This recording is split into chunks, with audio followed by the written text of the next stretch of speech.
Apparently sounding a little bit like Sean Dyche today. So Joe Wilson and Rob Jones have told me, but we'll battle through. I bet the place felt pretty good, didn't it, when you came back in? Yeah. Yesterday? Was it yesterday, today? Yesterday, yeah. Yesterday. We, naturally, place has been quite vibrant, good energy. Results will always bring that, certainly the magnitude of the one we got the other night. So, everybody's in good form.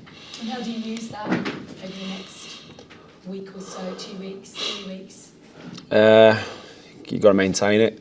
Standards, I think we've spoke about that already. We've set the bar really high in the last week, I think, with two outstanding performances. I feel like they've been growing the group in general. A really good game for us. One that I'm really looking forward to. I spoke to the players about the English football pyramid and how much I love that and respect it and respect teams' histories, and I think it's just an amazing game for us. The contrast of going from Premier League champions to League Two is, I think, is what the game is all about. Yeah, I mean, you sort of talked about having a go, didn't you, last game? Mentality shift is quite big this week, isn't it? Yeah. And it's getting that into them, I guess, isn't it? And I guess you said that through the pyramid, but sometimes you can talk the talk. It's just some of your players truly understanding what to expect. Yeah, very much so. I think we've got a humble group. I think we've got a hungry group that want to achieve, that really wouldn't underestimate any opposition and what they can do. And it's pretty easy when you show them some of the results that they've had this season, clearly, to get to this point in the competition is significant for them. They've achieved a lot this season. They're a very well coached team. They've got a lot of threats, individuals, how this team is set up. I'm very aware of it. The coaching staff are, and the players have started to really get that today. You mentioned obviously that pyramid. I bet there's a lot of times you've gone and won games like that. Do you remember moments when you haven't? Because it's probably the defeats. Like, what's the biggest shock you remember being involved in? Just the different environments that you go to and you get tested in. And the way I've been in both sides of it. The national team, when we were underdogs against big sides, and flipping that when we've been the favourites. So there is a shift. That's the nature of it. We were the underdogs on Saturday evening against Liverpool, and tomorrow they will be the underdogs naturally with the level that they're playing at, the level we're playing at. And I think it's a really intriguing kind of dynamic mentally for the shift of the players. You're right. I think we have to be really switched on to that, and again, very respectful of them. But we'll be ready. FA Cup, League Cup, remember any results? Not off the top of my head. No. Probably tried to park a few that I've probably tried to park maybe one or two that I haven't. Yeah, maybe. But none off the top of my head. I know that in the job you're in, you don't ever get that chance to kind of pause, because you play the game, you come in, you've just beaten Liverpool, now it's Grimsby, you next thing. But has there been a time over the last 24 hours where you've just gone, okay, this is where I'm at, this is good? It's like you've beaten Liverpool and Man United in the last couple of weeks. You're kind of making it look quite easy for everybody, this management thing. But have you had a moment where you just had that clarity or that sense of self-belief, because clearly you've got it, but it's always nice to see it, isn't it, in black and white, or experience it with a whistle? I've tried to soak it in a little bit, but you're right. You quickly on to the next game. Yesterday was a nice feeling coming in when we debriefed and kind of gave ourselves a collective staff. Made a big thing around the staff yesterday. The collective staff, really important. The contribution that they make on a daily basis, for the players to realise that and acknowledge that. And then very quickly we were on to Grimsby. Did go for a meal last night. That was about the height of it. But it's a nice feeling. No. It's just a nice feeling, and I just think it's one that you can take a moment clearly and kind of think, we did pretty good last week, but this game has a really bad habit of testing you, and I'm very aware of that. So tomorrow will be a test. What do you do with your team? Because you have made changes, and compared to last year, you have a stronger squad and you have more players available, which makes it still look pretty strong. when you get to this point with the prospect of a quarter final on the horizon, do you go with what you've done in terms of maybe changing a few faces, or do you have to go strong, full pelt now? I think whatever team we pick is strong. I've been saying that to the players for weeks and weeks now. The bench for me has made huge impact in recent weeks. Goals from it, courage, personality, experience. So I think they need rewarding. So the squad will certainly be utilised tomorrow. And in terms of you quarter final last year, but against Newcastle, this year when you look at where you are, how you started, is there that sense that you can kind of just really go for a cup competition? I'm not saying you didn't last year, but you're in a stronger position now to go and do something very, very special this season. And this is the cup to do it in, isn't it? We've seen over the last few years that you end up with finalists maybe people don't expect to see there. Yeah, but I think we've approached it really seriously. We want to win games naturally, and I think it's trying to get the balance right of the teams you pick, the freshness of it, the rewards for the players that deserve to play. They've been really amazing behind the scenes and driving intensity. The ones that potentially haven't started a lot of games, I think that's the key to a team. And we want to win, we want to progress, and we want to go as far as we can in this competition. Yeah, and just finally, I'm not going to ask you about set pieces because I can only imagine how many times you've answered that this week. 20% of all goals come from corners. This season. I'm sure you're well aware of that. But I do want to ask you about Thiago, whether or not he starts, but because it's 7 goals for him this season, only Erling Haaland has scored more. What is it that gives him that point of difference in the Premier League? Why has he managed to really find his feet? We talk a lot about not having out-and-out strikers. Mentioned Haaland, very few other teams do. What do you like about him as a person, as a player? A lot really. His heart is huge. His spirit, his courage, the adversity he faced last year around his injury, settling into a new country, new culture, and I think what he got here was real support and a real belief in him as a person, that he really settled into this club. I've obviously got a very good relationship with Thiago and speak pretty much every day about his game, how we can develop that, and we can improve him.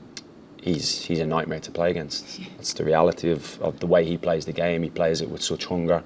Sometimes you have to calm him down ever so slightly. But he's got so many attributes, and he's in a rhythm now of playing games. Confidence is flowing, and he's proving to be a major player for us, which we felt he would be. Perfect, brilliant. Thank you very much. Thank you. Who'd like to go next? Yep. Just a bit on, firstly, congratulations. Thank you. I thought tactically absolutely fantastic, and I just really enjoyed how you played the ball into space. I think Jordan Henderson commented at the end of the game and said, we don't just hoof it long, so to speak. It's a drilled tactical performance of playing through the press. Now, with this tactical flexibility that you've brought in, because you've adapted different approaches for different games, which is refreshing. How do you then apply this to teams that are going to sit back, sit deep, where you've got to dominate the ball there? What's your thought process on that? Yeah, that's the challenge. I think it always comes down quite big on this. You play to the players' attributes. You try and find the best plan that suits the players that will play invariably. And if it is that challenge, then you have to find ways. Obviously, if you have more possession, clearly you need to find ways of hurting the opposition, whether that's runs in behind, whether that's overlaps, underlaps, depending on what way the opposition set up. So I think we're just growing as a team, and I think naturally there will be games like that you're alluding to where we have to just find ways. And I think the one thing that we have got is we've got individual brilliance. I think we really have that in our squad. We've got players that are capable of moments, and I think that comes from the environment, the support that they get on a daily basis, the training model, which we're big on around developing players' individual qualities. So ultimately, I just like to find them ways to win games.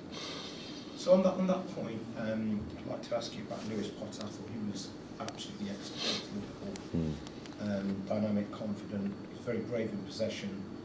What's your thoughts on his performance and how do you see his role evolving with you guys over the season? Yeah, I agree. I thought he was brilliant. I thought he was excellent when he came on against West Ham as well.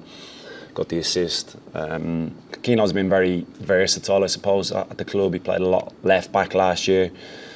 We've got different options in full back areas this year with Aaron Hickey and Rico back available, and Chris Adger, as you've seen, has played in that position as well. So I think Keane again can be versatile, but I think he showed in recent weeks what a really important attacking player he can be.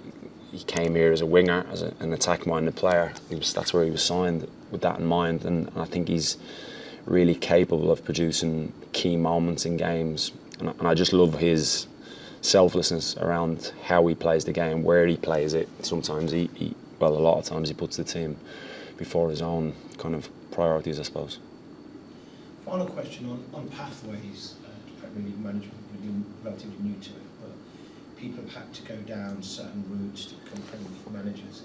Now we're seeing more risk, for new ideas. Arteta, yourself, what would your advice be to people who want to become Premier League managers and the pathway to that, not going down the traditional? Yeah, mine's probably a bit unusual, isn't it? I'm not sure how many have been appointed in the manner I have. I said it in the summer, we do things slightly differently here, thankfully. I just think I can only speak for myself. I devoted a lot of time to learning my craft, I suppose. Coached every age group, coached in every division, international football, and I really fixated on that post-playing career, that I wanted to achieve something really, really good after my playing career, and I'm quite ambitious, but equally I was very respectful of the role that I wanted it to be, and it probably came a little bit sooner at this level than I thought it would. I think everybody's got to find their own plan, but I am big on you've got to do the hard yards. Thank you. Over here. I mean, just to talk about your managerial career as well. Firstly, just on the Grimsby match, what does the preparation process kind of look like for a team that maybe don't have as much information about as you would for a Premier League opponent? We've got a lot of information on them. We've watched a lot of them. Again, very respectful around them and the qualities they have. Really up to speed on all their key players, the system they play. The process is the exact same as our build up to any game, really. We showed the players the game plan today. We went through it on the grass. Got to be mindful of we're still not even 48 hours post Liverpool, so still kind of in recovery mode. So we had a little spark in training today. The ones that didn't start can do a little bit more naturally. But the preparation was very, very similar to what we do for any game, really. And on your kind of managerial career, as you were saying, you clearly been very strong kind of ideas that you wanted to keep as you moved up to here. But when was it kind of during your playing career that you kind of really wanted to become a manager? I was 29 when I started my coaching journey, I suppose. I started doing my B licence around that time with the FA. Was coaching in academies when I was still playing, so Something you've always been. yeah. I wanted to see if I liked it first and foremost. I wanted to get prepared for retirement, because I'd seen a lot of players retire and struggle. I didn't want to be that person, really, and then I found out pretty quickly that I really enjoyed coaching and developing players. I'm quite passionate about helping players develop, and that's where it stemmed from, really. Were there any managers you worked under during your playing career that you kind of think back to quite a lot, or that really kind of you looked to in terms of tactics or leadership or those kind of things? Yeah, lots. We're very lucky to play for some brilliant managers. Roy Hodgson, who I had dinner with a couple of weeks ago, has been very, very good with advice. Tony Pulis has been in, again, a manager I worked with previously. Yeah, I've had quite a few that you would always take little snippets from in terms of what they did, how they dealt with situations, not just the tactics, how they managed the group. I think you're always trying to learn from people of that ilk. And then just kind of finally, just some kind of how you dealt with being in this role kind of slightly earlier. You said than you'd expected, and the kind of scrutiny that comes with it. Have you kind of taken to it well, or has it been tough at times? I've been all right, I think. Yeah, all right. Yeah, just one thing at a time, one day at a time. That's when you're winning, doesn't Yeah, it? this results kind of matter at this level. So no, I've thoroughly enjoyed it. I really have. I've said this previously. I was really happy when the transfer window closed. Didn't particularly enjoy that, but the rest of it, day to day here, I love being here and love being around the people that I'm around day to day. I'm very privileged to do what I do. So now I've tried to keep things as normal as possible in my life. Family, friends, got a close inner circle, and that hasn't changed. And then I just have a few more responsibilities around here, that's all. Thank you.